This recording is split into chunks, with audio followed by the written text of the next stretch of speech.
عزیز دوستوں، بزرگوں اور بھائیوں، ہماری زندگی کے اندر ایک اہم پہلو جس سے ہم بڑی تکلیف کا شکار ہو جاتے ہیں اور بعض اوقات اذیت ناک حد تک وہ بات چلی جاتی ہے، وہ ہوتا ہے لوگوں کا باتیں کرنا۔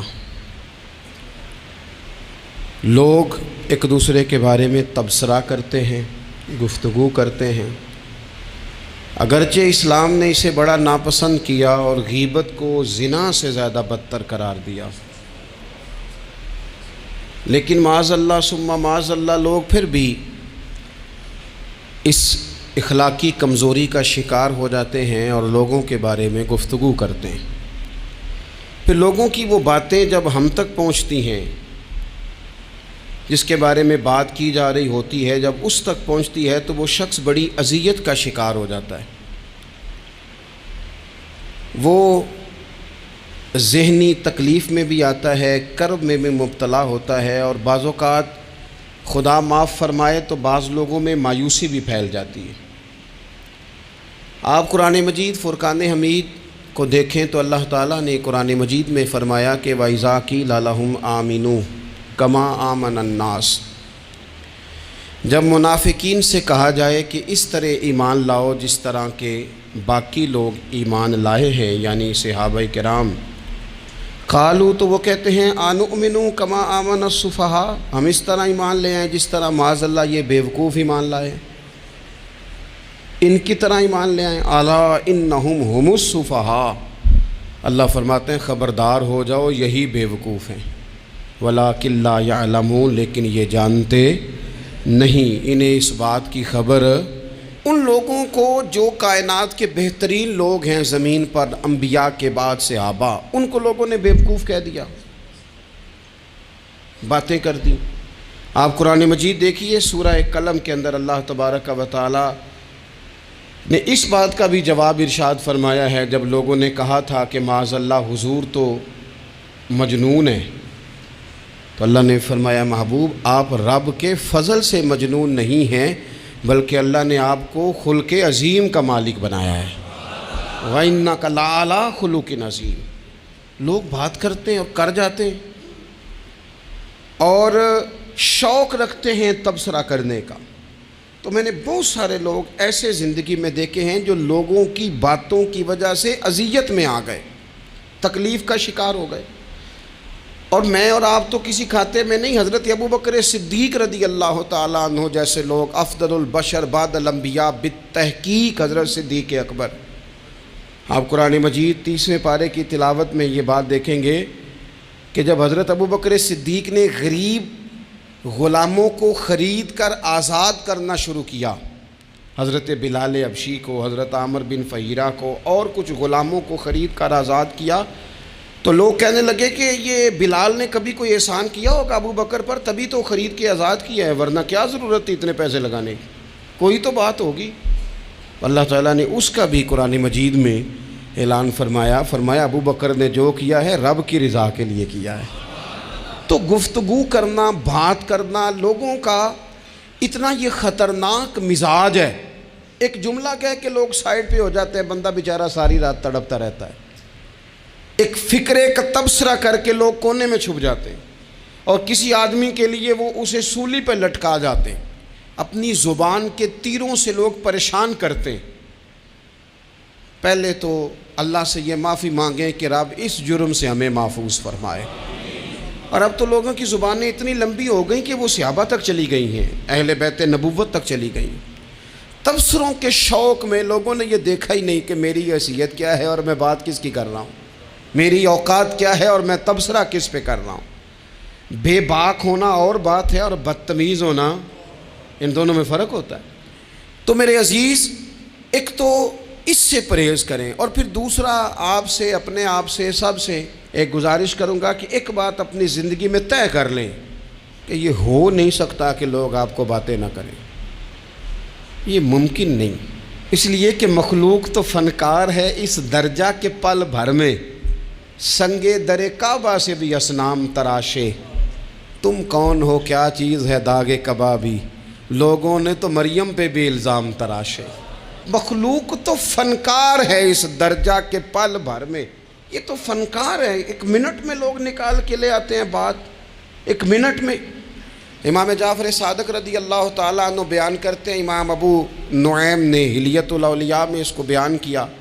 حضرت امام جعفر صادق رضی اللہ تعالیٰ عنہ فرماتے ہیں کہ حضرت موسیٰ کلیم اللہ علیہ السلام نے اللہ کی بارگاہ میں عرض کی، مالک میں چاہتا ہوں لوگ میرا سوائے بھلائی کے ذکر نہ کریں، میرا ذکر کریں تو صرف بھلائی کے ساتھ کریں، خیر کے ساتھ کریں، میرے بارے میں شر کی بات نہ کریں۔ تو رب کریم نے فرمایا، موسیٰ یہ بات تو میں نے اپنے لیے بھی نہیں چاہی کہ لوگ جب بھی میرا ذکر کریں خیر کے ساتھ ہی کریں، تب جب رب نے اپنے لیے نہیں چاہا تو پھر اے موسیٰ لوگ تو بات کریں گے ہی، لوگ تو منہ میں زبان رکھتے ہیں، یہ تو گفتگو کریں گے ہی، یہ تو کریں گے۔ اب ہوتا کیا ہے، ہم اس کا نفسیاتی اثر لیتے ہیں، ہم اس کا اثر لیتے ہیں۔ میں اکثر کہتا ہوں سارے لوگ ہی کانوں کے کچے ہوتے ہیں، کچھ تھوڑے زیادہ ہوتے ہیں، کچھ تھوڑے کم ہوتے ہیں، اور بعض لوگ کہتے ہیں اتنے لوگ فلانے بندے کی بات مانتے ہیں۔ تو میں نے کہا دنیا میں تو آج بھی کافر زیادہ ہیں، کافر زیادہ ہیں، شیطان کے پیروکار آج بھی، تو زیادہ ہونا کوئی حق کی دلیل ہے ہمیشہ؟ یہ کیا بات ہوئی کہ فلانے کی اتنے لوگ بات مانتے ہیں؟ یہاں تو میں نے یہ دیکھا ہے اس معاشرے میں کہ جھوٹے سے جھوٹا آدمی، اس کے بھی فالور ہوتے ہیں، دغے باز سے دغے باز بندہ، اس کے بھی گویوں کے فالور، اداکاروں کے فالور، فلانے کے فالور۔ اس کا یہ تو بھئی انسان کا مزاج ہے، ہر بندہ کانوں کا کچا ہے، کوئی تھوڑا زیادہ کچا ہے، کوئی تھوڑا کم کچا ہے، تو باتیں تو ہوگی، لوگ منہ میں زبان رکھتے ہیں تو گفتگو تو کریں گے۔ اب یہ اثر لینے والے پہ ہے کہ وہ اس کا اثر کس طرح کا لیتا ہے۔ ہمارے ہاں بڑے بڑے سمجھدار لوگ نفسیاتی ہو جاتے ہیں، بڑی بڑی سمجھدار خواتین نفسیاتی ہو جاتی ہیں، میری ساس باتیں کرتی ہے، میری نند باتیں کرتی ہے، مجھے فلانا باتیں کرتا ہے، مجھے فلانا۔ بھائی باتیں، جس کے منہ میں زبان ہے اس نے بات تو کرنی ہے۔ اب آپ نے کیوں یہ دعویٰ کر لیا ہے کہ آپ اتنے اونچے چلے جائیں کہ آپ کو بات ہی کوئی نہ کرے؟ کیا حرج ہے اس میں؟ اگر کوئی آپ کو بات کر دے تو کیا ہے، ہم کسی نے کر لی تو پھر کیا ہوا؟ اس کا اتنا اثر قبول کرنا کہ ساری رات سونا ہی نہ، پریشان ہو جانا۔ اور بعض لوگ ایسے ہیں جنہیں اتنی باتیں نہیں ہوتی جتنی انہیں ٹینشن ہوتی ہے، یعنی وہ دو بندے کونے میں کھڑے ہیں تو میری ہی بات کر رہے ہیں، اور بھائی وہ اتنا اہم نہیں ہے، انہیں کوئی اور کام بھی ہو سکتا ہے، تیری بات ہی انہوں نے کرنی۔ بلا وجہ لوگ سمجھتے ہیں کہ میں بڑا اہم آدمی ہوں، وہاں بھی مجھ پہ تبصرہ ہو رہا ہے، یہاں بھی ہو رہا ہے۔ اس پہلو سے باہر آئیں، اس کمپلیکس سے نکل آئیں۔ ابن حزم کہتے ہیں کہ مصر میں ایک تاجر بڑا کامیاب ہو گیا تھا، بڑا کامیاب تاجر ہو گیا، تو زندگی میں جتنے لوگ بھی کامیاب ہوتے ہیں ان سے حسد ہوتا ہے، اس سے بھی اس کے ارد گرد کے لوگوں نے حسد شروع کیا۔ اب تاجروں نے پلاننگ کی کہ اسے خراب کیسے کرنا ہے۔ وہ ایک دن اپنے گھر سے نکلا، سفید کرتا سفید پگڑی باندھ کے باہر۔ اب 5-6 لوگوں نے پہلے سے منصوبہ بندی کی ہوئی تھی۔ ایک صاحب اسے ملے، کہنے لگے ماشاءاللہ آج تو سفید کرتے پر سبز امامہ، سبز پگڑی بڑی ہی اچھی لگ رہی ہے۔ تو وہ ہنس کے کہنے لگا، لگتا ہے آپ سو کے اٹھ کے آئے ہیں، پگڑی تو میری سفید ہے۔ اس نے کہا چلو پگڑی تو سبز ہی ہے، باقی آپ نہیں مانتے تو آپ کی مرضی۔ وہ آگے بڑھا، تو اب چونکہ پلاننگ تھی تو ایک شخص اور ملا، اس نے کہا کیا بات ہے، سفید کرتے پر آپ کا پیلے رنگ کا امامہ کیا جچتا ہے؟ اس نے کہا یار کو خدا کا خوف کر۔ ہنس کے کہا کیا ہو گیا، تیری اینک کا نمبر تو نہیں تبدیل ہونے والا ہوا؟ اور بھائی میں نے تو سفید کرتا اور سفید ہی امامہ باندھا ہے۔ اب 2-3 لوگوں کی دفعہ تو وہ مسکرایا، لیکن وہ ڈھیر سارے لوگوں نے منصوبہ بندی کی تھی۔ وہ جب چوتھے کے پاس گیا تو اس نے بھی کہا کہ کیا بات ہے سفید کرتے پر پیلے رنگ کے امامے کی؟ اس نے کہا پیلا کہاں ہے؟ اب وہ غصے ہونے لگا۔ اب وہ چھٹے کے پاس گیا تو اس نے کہا جناب کیا بات ہے سفید کرتا اور کالا امامہ؟ اب وہ غصے میں اتنا باولا ہوا کہ پہلے ہنسا پھر رویا، پھر اسے سمجھ نہ آئی کہ دکان کا تالا کس چابی سے میں نے کھولنا ہے۔ بس وہ شام ہوئی تو اس بیچارے کو بچوں نے روڑے مارنے شروع کر دیے۔ وہ اتنی تکلیف میں آ گیا کہ لوگ اسے پاگل کہنے لگے۔ کیوں؟ اس لیے کہ لوگ منصوبہ بندی، افواہ تھی نا کہ میری طبیعت خراب ہے، تو لوگوں نے حال پوچھ پوچھ کر بیمار کر دیا۔ لوگوں کی باتیں، لوگوں کے تبصرے، لوگوں کے کمنٹ، پھر رویا، پھر اسے سمجھ نہ آئی کہ دکان کا تالا کس چابی سے میں نے کھولنا ہے۔ بس وہ شام ہوئی تو اس بیچارے کو بچوں نے روڑے مارنے شروع کر دیے۔ وہ اتنی تکلیف میں آ گیا کہ لوگ اسے پاگل کہنے لگے۔ کیوں؟ اس لیے کہ لوگ منصوبہ بندی، افواہ تھی نا کہ میری طبیعت خراب ہے، تو لوگوں نے حال پوچھ پوچھ کر بیمار کر دیا۔ لوگوں کی باتیں، لوگوں کے تبصرے، لوگوں کے کومنٹس بولے امام شافعی۔ امام شافعی فرمانے لگے لوگوں کی باتیں پتھروں کی طرح ہوتی ہیں، یہ روڑوں کی طرح ہوتی ہیں، اگر انہیں کمر کے اوپر رکھ لو گے نا تو یہ تمہاری کمر توڑ دیں گی، اور اگر تم ان کو اپنے پیروں کے نیچے رکھ لو گے تو تمہارا قد اونچا ہو جائے گا۔ بس دنیا میں وہ لوگ پریشان ہوتے ہیں جو لوگوں کی باتوں کو کندھوں پر سوار کر لیتے ہیں، جو پیروں کے نیچے رکھے، جو پاؤں کے نیچے رکھے ان کا قد۔ وہ پرانے زمانے میں نا عارف رومی رحمۃ اللہ علیہ فرماتے ہیں کہ ایک بیل گائے گر گئی تھی کنویں کے اندر، تو اب وہ لوگ اس کو نکال تو نہیں سکتے تھے، تو انہوں نے اس طرح کیا کہ مٹی ڈالنی شروع کر دی کہ اب بدبو آئے گی، پریشانی ہوگی، تو اس کو بند کر دیتے ہیں، اندر ہی کنویں کو، کنواں نئی جگہ پہ کھود لیتے ہیں۔ انہوں نے جب اس کے اندر مٹی ڈالی نا تو وہ گائیں جو تھی وہ مٹی جھاڑ کے تو مٹی کے اوپر آ گئی، انہوں نے پھر مٹی ڈالی تو وہ تھوڑی اور اوپر آ گئی، اور مٹی ڈالی تو اور وہ مٹی ڈالتے گئے اور گائیں وہاں سے کنویں سے باہر آ گئی۔ لوگوں نے دفن کرنا چاہا، وہ باہر نکل آئی۔ او میرے بھائی، لوگ بھی اپنی باتوں میں دفن کرنا چاہتے ہیں، لیکن یاد رکھنا جو چمکنے والے تھے وہ چمکتے ہی رہے، جن کو اللہ نے عزت دی تھی ان کی گھٹائی کوئی نہیں سکا۔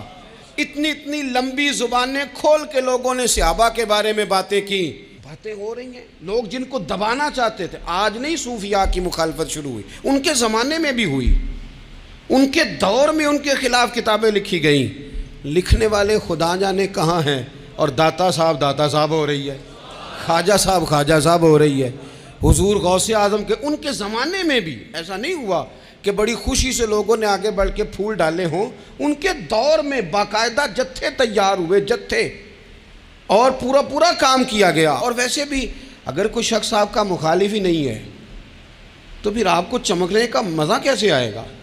کوئی تو مخالف ہو نا، کوئی تو ہو نا جو کوئی بات کرے۔ دیکھیں نا، اگر اندھیرا نہ ہو، رات نہ ہو تو بلب کی کوئی اہمیت رہ جائے گی؟ یہ چمکتا ہی تب ہے جب اندھیرا زیادہ ہوتا ہے۔ ہم کہتے ہیں اندھیرا ہو گیا، اور بھائی تجھے چمکنے کا موقع دیا ہے اندھیرے نے، تجھے اس نے عروج دیا، تندی باد مخالف سے نہ گھبرا اے عقاب، یہ تو چلتی ہے تجھے اونچا اڑانے کے لیے۔ تو باتوں سے پریشان نہ ہو۔ میں نے کہا کہ اگر آپ باتوں کا پہاڑ بنا کے اوپر سوار ہو جائیں گے نا تو قد اونچا کریں گی باتیں۔ جو بندہ ڈسکس ہونے لگ جاتا ہے وہی تو مشہور ہوتا ہے، اسی کی تو بات ہوتی ہے۔ دیکھیں کیا ہوتا تھا بھلا مکے میں، کوئی بندہ باہر سے آتا تو ابو جال اسے کھڑا کر کے کہتا حضور کے پاس نہ جانا، تو کہتا پتہ تو کروں بھلا نبی پاک کے پاس کیا ہے، پتہ تو کروں بھلا حضور کے پاس کیا ہے۔ تو جن سے تعارف نہیں ہونا تھا وہ بھی تعارف کرا رہے تھے رسول پاک کا۔ تو اس لیے باتوں سے گھبرا جانا۔ ہاں ایک بات ہمیں کتاب و سنت میں ملتی ہے، اس پر ضرور غور کریں، تہمت والی جگہ سے بچیں، تہمت کا موقع نہ دیں۔ مطلب بلا وجہ ہی اپنے لیے بحث کا دروازہ کھولنا یہ درست نہیں ہے۔ اپنے لیے ہم نا دروازے کھول لیتے ہیں بحث کے، مفت کی بحث ہو رہی ہے، فلانا بھی ڈسکس کر رہا ہے۔ کچھ چیزیں ایسی ہوتی ہیں جو سب کی سمجھ کی نہیں ہوتی، وہ سب کے سامنے ڈسکس کرنا ضروری نہیں ہوتا۔ حضرت سیدنا ابو ہریرہ رضی اللہ تعالیٰ عنہ فرمایا کرتے تھے مجھے نبی پاک علیہ السلام نے علم کی 2 تھیلیاں دی ہیں، میں نے ایک کھولی ہے تمہارے سامنے، ایک کھولی ہے، دوسری نہیں کھولوں گا، اس لیے کہ ہر بندے کو بات اس کے ظرف کے مطابق کرنی چاہیے۔ تو موقع نہ دیں۔ نبی پاک صلی اللہ علیہ وسلم نے فرمایا اس بندے نے اپنی، یہ بخاری میں موجود ہے، فرمایا اس نے اپنی عزت اور اپنی جان کو محفوظ کر لیا جو فتنے والی جگہ سے بچ گیا۔ جہاں تہمت لگ سکتی ہے اس جگہ سے بچیں، جان بوجھ کے لوگوں کو موقع نہ دیں باتیں کرنے کا، جان بوجھ کے موقع نہ دیں۔ جامع ترمذی کے اندر حدیث موجود ہے، حضرت سیدنا عمر فاروق رضی اللہ تعالیٰ عنہ نے ایک موقع پر اجازت مانگی تھی نبی پاک صلی اللہ علیہ وسلم سے۔ عرض کیا یا رسول اللہ صلی اللہ علیہ وسلم مجھے آپ اجازت دے دیں، میں عبداللہ بن ابی سلول کی گردن اڑا دوں، یہ منافق بار بار آڑے آتا ہے، بار بار تکلیف دیتا ہے، آپ مجھے اجازت دیں میں اسے قتل کر دوں۔ تو اب وہ چونکہ کلمہ پڑھتا تھا، ساتھ تو رہتا ہی تھا نا، بہت سارے لوگ اسے مسلمان جانتے تھے۔ تو حضرت سیدنا عمر فاروق رضی اللہ تعالیٰ عنہ نے اجازت چاہی کہ یا رسول اللہ صلی اللہ علیہ وسلم اگر آپ مجھے اجازت دے دیں، یہ ترمذی میں موجود ہے، یعنی آپ اس جگہ سے بچیں جہاں تہمت لگ سکتی ہے، جہاں بلا وجہ کسی شخص کو شر پھیلانے کا موقع مل سکتا ہے۔ یا رسول اللہ مجھے اجازت دے، میں عبداللہ بن ابی سلول کی گردن اڑا دوں۔ تو نبی پاک صلی اللہ علیہ وسلم نے فرمایا کہ عمر، اگر میں تمہیں ایسا کرنے کی اجازت دوں گا تو لوگ کہیں گے کہ وہ اپنے قریبیوں کو انہوں نے مروانا شروع کر دیا ہے، ساتھ والوں کو ہی مروانا شروع، لوگ تو اسے مسلمان سمجھتے ہیں تہمت والی جگہ سے۔ بلکہ بخاری شریف میں اسی طرز کا ایک اور پیغام بھی ہمارے لیے موجود ہے۔ یہ جو حرم شریف آج ہمارے سامنے ہے نا، بیت اللہ شریف، اس میں ایک پیچھے مقام ہے جس کو حتیم کہا جاتا ہے، یہ خانہ کعبہ کا حصہ ہے۔ حضور صلی اللہ علیہ وسلم کے اعلان نبوت سے پہلے جب قریش مکہ نے اسے تعمیر کیا نا دوبارہ سے، تو انہوں نے چندے کا کوئی اس طرح کا مزاج بنایا تھا کہ اس بندے سے پیسے لینے ہیں جس کے بالکل ہی جائز ہو۔ اس ترتیب سے انہوں نے خانہ کعبہ کی تعمیر کی کہ پھر وہ ساری تعمیر نہ کر سکے، حتیم باہر رہ گیا۔ تو نبی پاک صلی اللہ علیہ وسلم نے ایک دن فرمایا، بخاری میں موجود ہے، حضور فرمانے لگے، عائشہ اگر تمہاری قوم جاہلیت کے قریب نہ ہوتی، کیونکہ ابھی قریب جاہلیت چھوٹی ہے نا، ابھی لوگوں نے کلمہ پڑھنا شروع کیا ہے، فرمایا اگر یہ جاہلیت کے قریب نہ ہوتے تو میں کعبے کو انہی بنیادوں پر دوبارہ بنا دیتا جن بنیادوں پر حضرت ابراہیم علیہ السلام نے بنایا تھا۔ لیکن چونکہ یہ جاہلیت کے قریب ہیں، ان کی سمجھ میں چیز نہیں آئے گی، یہ شک میں پڑ جائیں گے، پریشان ہو جائیں گے، لہذا میں یہ کام نہیں کرتا۔ بہت ساری چیزیں ایسی ہیں کہ جن کی وجہ سے بعض سادہ لوگ ابہام کا شکار ہوتے ہیں، ابہام کا۔ ہمارے علماء نے اس طرح کیا کہ بڑے طے کر کے عقائد کے عنوانات امت تک پہنچائے۔ ہر آدمی ہر شعبے کا اسپیشلسٹ نہیں ہوتا، بہت ساری لوگ باتیں مریض کے سامنے کرنے والی نہیں ہوتی، وہ صرف لواحقین کو بتانے والی ہوتی۔ پھر کچھ لوگ اور آئے جنہوں نے کہا کہ ہم تو ایفیشنسی دکھائیں گے، کچھ خاص ہر بات کھول کر لوگوں کے سامنے رکھیں گے۔ تو اس کا نقصان پھر یہ ہوتا ہے کہ سادہ لوگ مشکلات کا شکار ہوتے ہیں۔ وہ پھر جب کہتے ہیں ہر چیز ڈسکس کر لینی چاہیے تو پھر باتیں دور نکل جاتی ہیں۔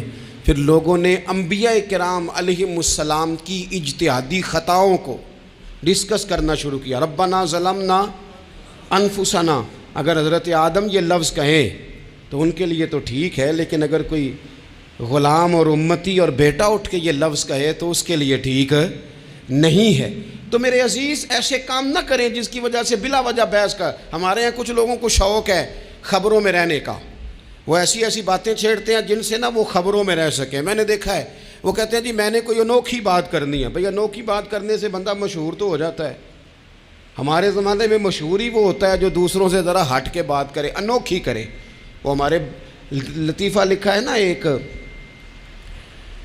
اہل عرب کا، ایک ہجا نام کا عربی کا ایک لطائف سنانے والا شاعر ہے، تو وہ کہتا ہے کہ ایک شخص نے ایک دفعہ کہہ دیا تھا گدھا کھانا جائز ہے۔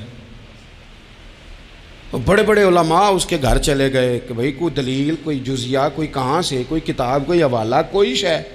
اس نے کہا روز آؤ گے ایک ایک بندے کو بتاؤں گا، کٹھا ہی سٹیج لگاؤ، ایک ہی دفعہ حوالے دیتا ہوں، روز نہیں دیے جاتے۔ وہ سٹیج لگ گیا، دنیا جمع ہو گئی، جنہوں نے کبھی ٹائم نہیں نکالنا، تو یہ ذرا انوکھی بات جو کر رہا تھا، تو سارے لوگ آ گئے۔ تو وہ سٹیج پہ چڑھا تو کہنے لگا مجھے جانتا کوئی نہیں تھا، چلو اب بدنام جو ہوں گے تو کیا نام نہ ہوگا، اب قیامت تک کہو گے تو صحیح نا۔ اس مولوی دے گھر جنہیں ایک بار آکھیا نہیں سی گدھا کھانا جائز ہے، چلو بدنام جو ہوں گے تو کیا۔